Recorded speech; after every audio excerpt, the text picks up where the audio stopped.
Okay, so the computer now is recording everything that we see up on the screen here. And if we just come into here, I'm going to go through the strokes one by one. So start off with Roy. Now, Roy, I've taken some data from your stroke. You're swimming here one of the quickest within the group here, 123 per 100, swimming at a stroke rate of 53 strokes per minute. I'd actually classify your swim type as smooth, very, very smooth in the water. Now, what do you think, that all being said, you could walk away from this and think, right, I don't need to change anything. Is there anything that you know that you're doing within your stroke which could be changed? I think the kicks is not always that good. On which side? I think it's a Go on. left. Okay, left side. Okay, interesting. Okay, what makes you think that? Sometimes I feel like not that much pressure on the left side. Okay, Not the same. now it's fair to say, as a bit of a sweeping statement, if something is going to go wrong within somebody's stroke, it will go wrong when they're going to take a breath. What's really interesting about your stroke is, as smooth as it looks, let's just watch it swimming here. Look. Very nice, very smooth, slow stroke rate, long stroke. You're a big, tall guy. It's a little bit catch-uppy at the front, but if we watch it from underneath the water here, look, Roy. Great body position, look. Really very, very good. Let's watch it from the front. Now, one of the things that we know about your stroke is that you only breathe to your left-hand side, which means that you use your right arm to push down, to lift yourself to breathe to that left-hand side. So if we watch this hand here, and draw on some lines, that right arm right now is simply pushing down, and it ends up starting the catch quite straight. Now the interesting thing about this is, Roy, if you come and stand up here, just come and take a seat up the front. See how that left arm, look, is catching the water very, very nicely. Nice bend at the elbow here. The ideal angle for the catch and pull through is between 100 and 120 degrees. When you see Rebecca Adlington, side-by-side contrast here with double Olympic gold medalist, Rebecca Adlington. You see a very, very similar sort of position, look, with the elbow. Like so 109 degrees, 118, both within that margin of where we want to be. When you breathe to this side though, first and foremost, that right arm sort of scoots out to the side a little bit. It ends up pushing down, and what we'll see from the better side angle position is how the hips actually then sink, hips actually sink as you do that. Eventually this right arm gets into a good position, but there's a lot of leaning on that right arm. Now if you just come and stand up the front here, you know how you said you feel like it's not you feel like your left arm is not getting a good catch. Your left arm is actually catching the water better than the right arm. The reason you feel like your right arm is catching it better is because if you lock your elbow out straight, I'm going to apply pressure here. I'm going to ask Roy to push down as hard as he can against me, really push. Now, I'm hardly resisting it. It's not because he's not strong. He is a big, strong guy, big shoulders on him here. Like. But when you push down like that, all you're doing is you're relying upon the shoulder. It's giving you the proprioception that you are getting a bit of catch and a bit of push, because he's actually pushing against the water, rather than what he does well with the left arm is actually catching and pressing the water back. Your perception is that the catch feels lighter on the left, so therefore you think lighter, not as good. But if you just rotate your hips around here, bring them around a little bit more. Imagine Roy's come into the water, fingertips below the wrist below the elbow, and he catches the water here now catch and pull through. It's a lot stronger. Can you feel a difference? What he's doing is he's using his pectoral muscles, the chest, and the upper back muscles, the lats here, to catch and pull through. He's actually taking stress and strain off the shoulder. So when somebody says to me, when they're unilaterally breathing, and it looks like they're propping themselves up with one arm, I know for a fact that you're going to feel like you're stronger on the right side, because what you're actually doing is just giving yourself a lift. You should be doing what the left arm is doing, pressing the water back. Thanks, Roy. So if you just want to sit down. So one of the ways we can correct this is, first and foremost, by recognising that's an area within the stroke that the swimmer needs to work on. Secondly, a bit of bilateral breathing could potentially improve things a little bit. But if I just show you from the side here, like taking a breath. So that's a non-breathing stroke here. From this stroke, let's watch how the hips, see how the whole body just falls in the water. So normally your body position is very, very nice, just here, but right now, body position there. But as you start to push down with this right arm to lift yourself to breathe to the left, you see how the hips are just starting to sink a little bit? Now you're a good swimmer, you're swimming at 123 per 100 metres, okay? If we could tune that up just a little bit, then hopefully it would make you swim a little bit easier.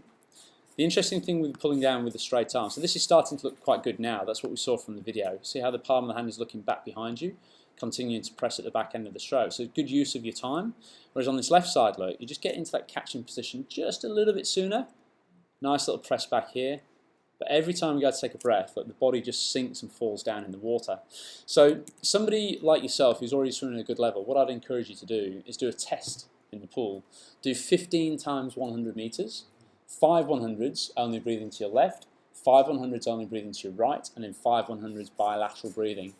Time each one of them, take about 15-20 seconds rest between, and between those 3 sets take about a minute's extra recovery. What you're trying to do is objectively look at whether or not breathing to your left is actually your fastest side. Just because it's your favourite side to breathe to doesn't necessarily mean it's going to be your most effective side to breathe to.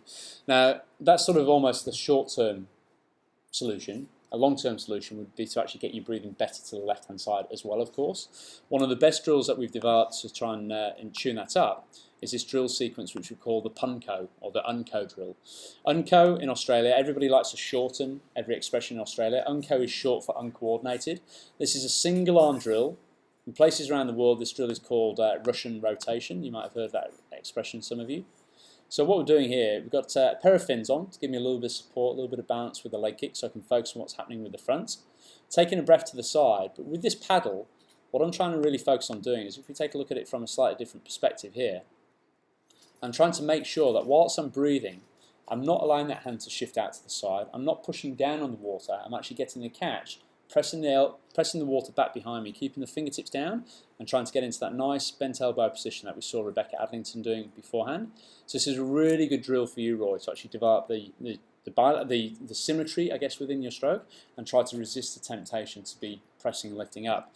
If Roy was a slightly less capable swimmer, so you're fairly new and you're very asymmetrical, another drill which we do a lot of, and you'll all get a chance to practice this one tomorrow.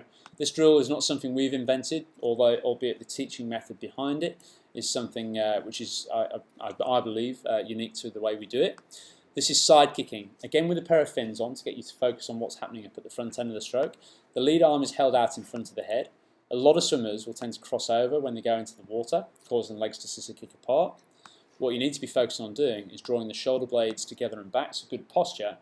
But a nice little exercise for you to focus on, Roy, or with somebody who's a little bit less effective maybe than yourself, is from this position on the side, what you're trying to do is when you tilt and turn the head to the side to breathe in, you're trying to resist the temptation to be pushing down on the water with that lead arm, okay, and making sure that you're actually coming in, taking a breath out to the side without the big push down.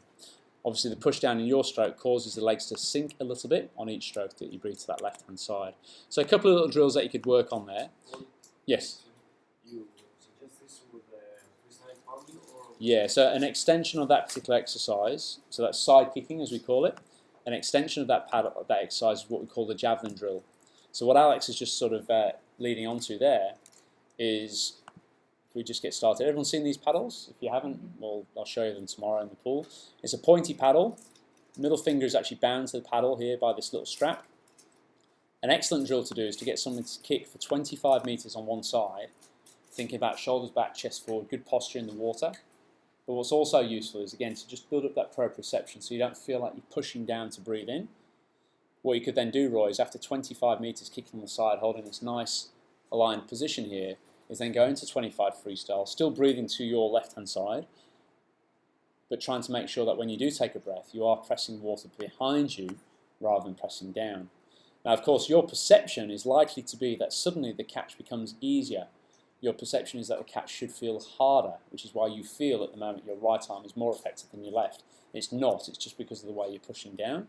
So this drill helps you to build up that confidence that, okay, well, it might feel slightly different, but it's a good way to try to tune into it. So really, within your stroke, that is all I would actually start to, that's all I'd be working on, is trying to get a little bit more sort of balance, a little bit more symmetry. Let's have a look at the exhalation. You're exhaling nice and smoothly underneath the water, so that's good to see.